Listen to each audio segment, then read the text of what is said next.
Hello guys, welcome to ராயராஸ் cooking vlog. நம்ம இன்றைக்கி இந்த குக்கிங் vlogல என்ன பார்க்க போகிறோம் அப்படின்னா, சுவையான பாய் வீட்டு பிரியாணி, மட்டன் பிரியாணி எப்படி பண்ணுறதுன்னு நம்ம இந்த வீடியோவில் பார்க்க போகிறோம்.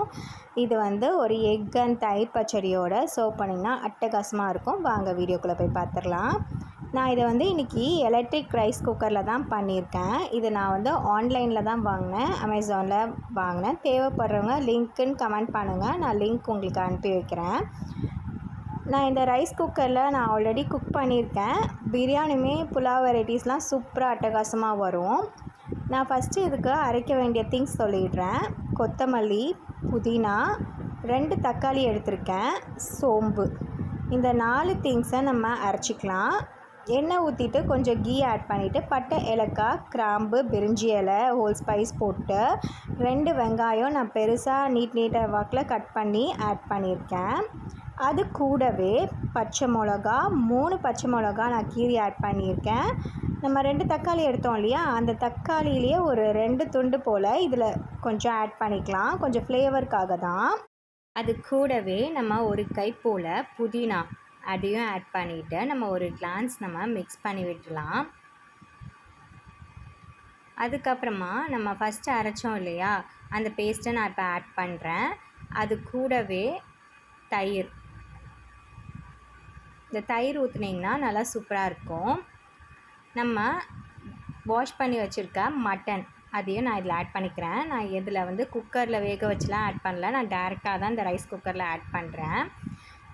இந்த பிரியாணிக்கு தேவையான மசாலா 1.5 டீஸ்பூன் போல் ரெட் சில்லி பவுடர் எடுத்திருக்கேன், 1/4 டீஸ்பூன் போல் கரம் மசாலா. நான் 2.5 கப்பு பிரியாணி அரிசி எடுத்திருக்கேன், அது கூடவே தேவையான உப்பையும் ஆட் பண்ணிட்டேன்.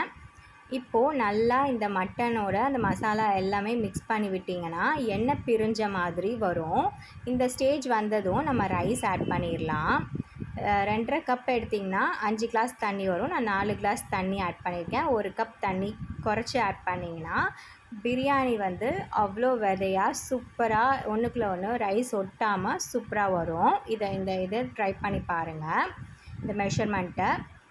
தென் லாஸ்ட்டாக ஒரு டாப்பிங்காக நம்ம புதினா இலையை மேலே தூவி விட்டுடலாம். தென் ஒரு டீஸ்பூன் போல் நெய்யும் ஆட் பண்ணிக்கோங்க, லெமன் கொஞ்சம் ஸ்க்யூஸ் பண்ணிக்கலாம்.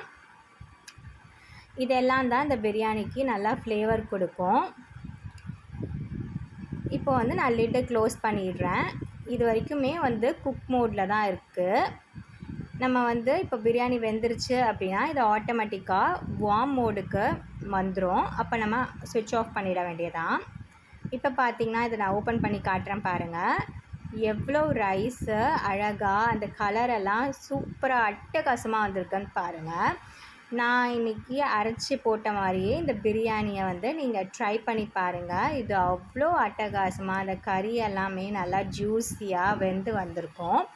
இதை கண்டிப்பாக உங்கள் வீட்டில் ட்ரை பண்ணி பார்த்துட்டு எனக்கு கமெண்ட் செக்ஷனில் ஃபீட்பேக் சொல்லுங்கள். இந்த வீடியோ பிடிச்சிருந்தது அப்படின்னா மறக்காமல் ஒரு லைக் பட்டன் தட்டி விட்டுருங்க. ராயரா vlogகையும் சப்ஸ்கிரைப் பண்ணுங்கள். இதோட இந்த vlogோட ரெசிபி முடியுது. நெக்ஸ்ட் வீடியோவில் பார்க்குறேன். Tata, bye friends.